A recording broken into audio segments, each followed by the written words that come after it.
Assalamualaikum warahmatullahi wabarakatuh. Hari ini kita akan melanjutkan perkuliahan kita. Berhubung kondisi kita sedang dalam keadaan darurat, di mana kita harus beristirahat di tempat kita masing-masing, maka perkuliahan hari ini kita laksanakan secara daring. Nah, Anda tinggal menyaksikan video yang saya unggah di e-learning. Kemudian nanti jika ada latihan, mohon dikerjakan.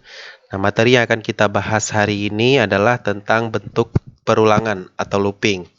Minggu lalu kita sudah membahas tentang bentuk bersyarat atau kondisional. Nah, untuk bentuk perulangan ini ya seringkali dalam berbagai permasalahan kita akan menggunakan dua hal. Yang pertama adalah rumus yang sama, namun nilainya berbeda. Dan yang kedua adalah langkah-langkahnya yang sama untuk nilai-nilai yang berbeda. Nah, untuk mengefisiensikan untuk mengefisiensikan program yang kita buat, maka bentuk perulangan for ini perlu kita pahami.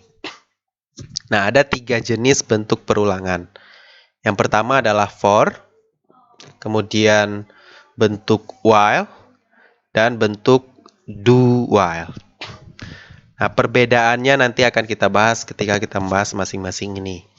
Nah, bentuk yang pertama yang akan kita bahas adalah bentuk for. Baik, ini sintaks untuk bentuk for. Nah, for parameter 1, parameter 2, dan parameter 3. Kemudian perintah. Jadi sama seperti kondisional if, for juga akan membaca satu perintah. Jadi jika kita punya lebih dari satu perintah, maka jangan lupa memberikan tanda kurung kurawal ya. Jadi, nah ini parameter 1 ini masing-masing ini parameter 1, 2, dan 3 ini adalah punya maknanya. Yang pertama adalah bentuk inisiasi. Ya, ini adalah bentuk awal variabel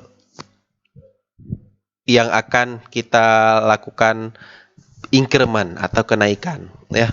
Kemudian parameter 2 ini adalah syarat proses tersebut akan dilakukan dan syarat untuk perintahnya akan dilakukan. Dan yang ketiga adalah perintah untuk melakukan kenaikan variabel iterasinya atau biasanya i variabel iterasinya, boleh i, j, atau berapapun.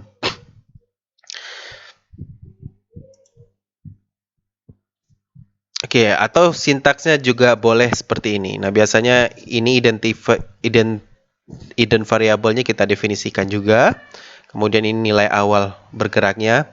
Kemudian di sini adalah syaratnya, logika pembanding. Kemudian counter identifier, yaitu proses kenaikan atau penurunan dari hidden variable awalnya. Nah, kemudian perintah yang akan dilakukan. Oke, next. Nah, ini contohnya. Baik, di sini ada 3 contoh.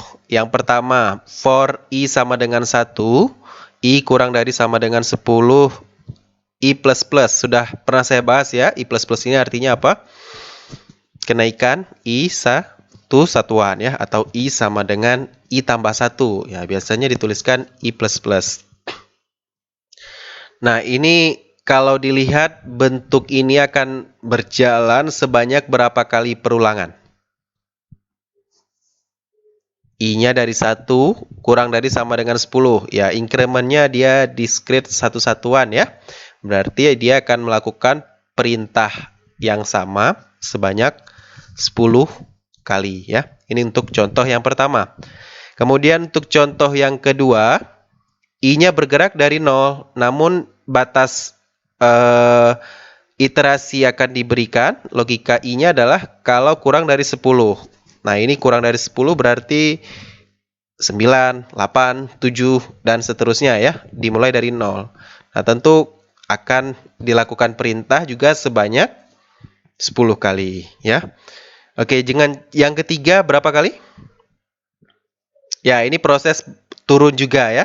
Ini juga akan sebanyak n besar